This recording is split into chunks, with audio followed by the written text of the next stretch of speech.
We need to become an efficient city in order for businesses to say, I want to work with them. We need to have someone at City Hall that purposefully goes out and seeks businesses and says, hey, come to Pomona. I was recently at a planning commission meeting where the question was brought up, why another dollar store? Why another laundromat? Why another 7-Eleven? And the developer said, those are the only businesses that are showing an interest. Why? That owes businesses. Yes, our residents need those services, but why those? We already have enough. Why can't District 3 get a Starbucks? Why can't we get other amenities into our city that are right next door? Ameribread, anything. We need to make sure that our businesses in our communities are diverse. Thank you. Thank you, Ms. Garcia. All right, question number 4. This one we will begin with Councilwoman Escobar. The 7 major areas of licensing marijuana are cultivation, dispensary, distribution, event organizer, manufacturing, testing, and transportation. Which of these 7 major areas of licensing marijuana, if any, do you support for the city of Pomona and why? Thank you, Ms. Hughes, and how appropriate to ask, Greg. Well, it's no misnomer that I have been at the state front of this issue. I've been working with children. I've been teaching dance for 16 years, and I've been a member of this community for 31 years, a business owner and a homeowner. And one of the things I'd like to say is that this issue is already in our community. And are we going to let it take over us, or can we take over it ourselves?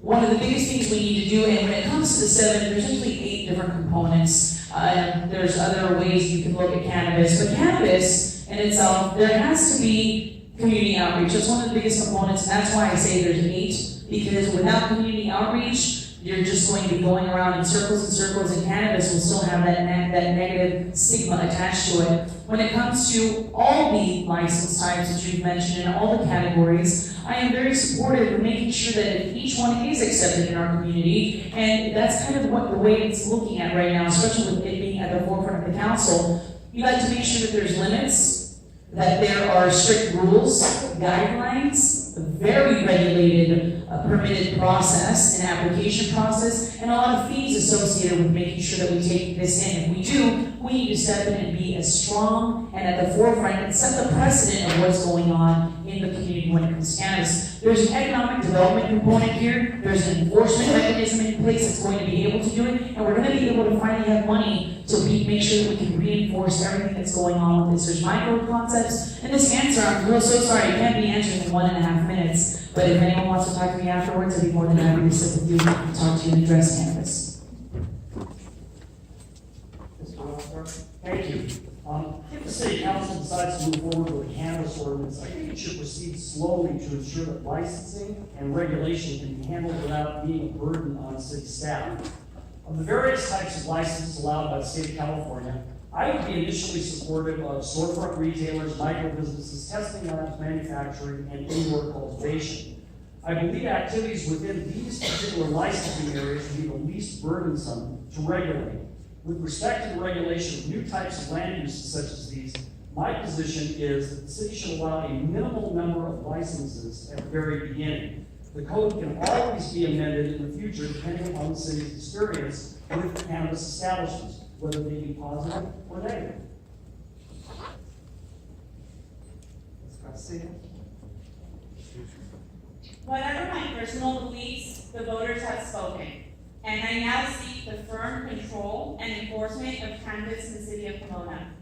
Having been present at meetings that lasted until after midnight regarding this subject, I agree with some on the city council that there should be a limit to the number of businesses. There should be a merit-based process followed by a lottery. Shenanigans must be avoided within our city limits. There should be 1,000 feet from property line to property line of distance between operations in sensitive use areas.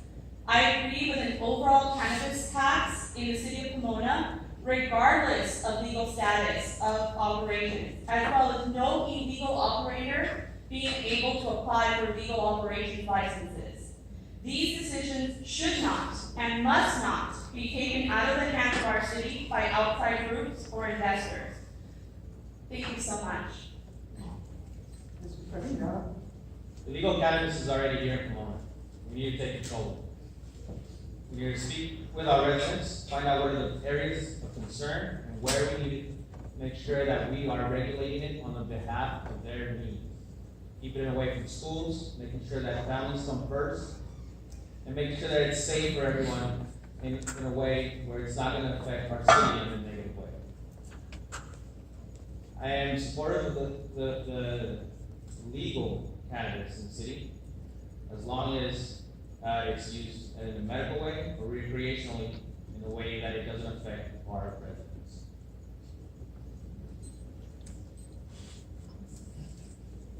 Thank you, Mr. Preciado. Ms. Russell, we're going to begin question 5. Should the city attorney be an employee of Pomona, and why? Thank you. It's my belief that Pomona would be best served by contracting for its city attorney services with a firm that employs professionals that are well-versed and experienced in the various areas of municipal law. Even if a single individual were to be hired as the city attorney, as an employee of the city, that person will not have the time to handle every legal issue that comes the city's way. So other attorneys and support staff will need to be hired. Would they too be city employees with associated salaries, medical, and retirement benefits? I'm in agreement with many in the community that it is time for the city to move forward and prepare a request for proposals for legal services. If for no other reason, to compare what other firms can bring to the table and to determine if Pomona is getting the best representation it can at the best cost. I'm not passing judgment on Pomona's current contracted legal firm, but I don't believe the city has contracted for any other services for nearly 3 decades without seeking competitive proposals. Ms. Garcia? Regardless of how we contract or pay for our city attorney, we need a city attorney who's not going to roll over and has a vested interest in the city of Pomona, regardless if they are under contract or a direct employee of the city. I have never in my life seen a lawyer who does not want to argue a case. We need to have an RFP for a new city attorney, and we needed it yesterday. Thank you. Mr. Preciado? When it comes to the city attorney, we need change. It needs to be done. It needs to be done in a transparent way that best benefits the city of Pomona, as well as the residents in the city of Pomona. Let's get to it. We need change. I'd like to go back to the question about whether the city attorney should be an employee or not, and we'll affirm, currently with what we're going through, we see contracts out to a firm. The firm has a little bit of everything. You know, we don't have to pay the retirement benefits. There's a team of experts that creates somewhat of a loyalty for such a complex city that we have. We have to make sure that whoever it is, if there is going to be an RFP that goes out, that they have the best interest of Pomona in their heart, and that they can also make sure that Pomona is not a liability. They need to prevent any possible liability that comes to Pomona. Having one city attorney that specializes in all law is not such a wide idea, because then they can't give breadth to the needs that the community needs. Just as an example, the city of Pasadena has a $4 million budget for 20 attorneys. Pomona has a little bit under $1 million, and we have an entire firm with 13 to 27 attorneys. So that's something I think we need to take a look at. Thank you. Ms. Garcia, we're going to start question 6 with you. Do you think overnight parking should be permitted in the city of Pomona? And if not, how do you think the current overnight parking issue should be addressed? As I have walked my district in this campaign, this has not been an issue raised by the people of District 3. Some constituents are concerned with cars that won't move every 72 hours, but they are not concerned with overnight parking. This is not an issue my district that I'm familiar with, but if I am wrong, I welcome the comments of my constituents as I meet them. Preciado? District 2 overnight parking needs to be looked at a case-by-case basis. We have single-family living homes, as well as a downtown area that has dense living opportunities. We have to look at it so to make sure that in some places, it can help our community, but I believe that some places it might be a detriment. So we need to take a look at it in a case-by-case basis. Thank you. Councilwoman Escobar? When I read this question, I immediately thought, oh boy, we just had something happen in District 4 with that. And I do believe that we need to look at it with an approach and follow what our other cities have done, like Claremont, Laverne, what they do with their parking issues. And so what happens is when you own a property, like in District 5, they're primarily homes. So are we going to ask our residents to have permits for people in their home? What if they have visitors? What do? Do you do street parking? Do you do meters? How do you do that? I do believe that in an area with high density, it definitely needs to happen, especially in the downtown, because we want to make sure that if it's people are living there and they're working there, that they have at least a place to park, but also that we make sure that we're open for people to come and shop and spend money and recreate in Pomona. One of the things we can try doing is by classifying it by housing types. Or maybe make it so that there's a certain permits, for the homes. And one of the other issues I'd like to talk about too is instead of working on how permitting goes with parking, instead maybe the city should try to buckle down and figure out, when it comes to street sweeping and trash day, we can try something like that with an enforced approach on how we can do that. If it goes well, then I think that the community can go forward and figure out if there can be permits for parking. Mr. Lustro? Thank you.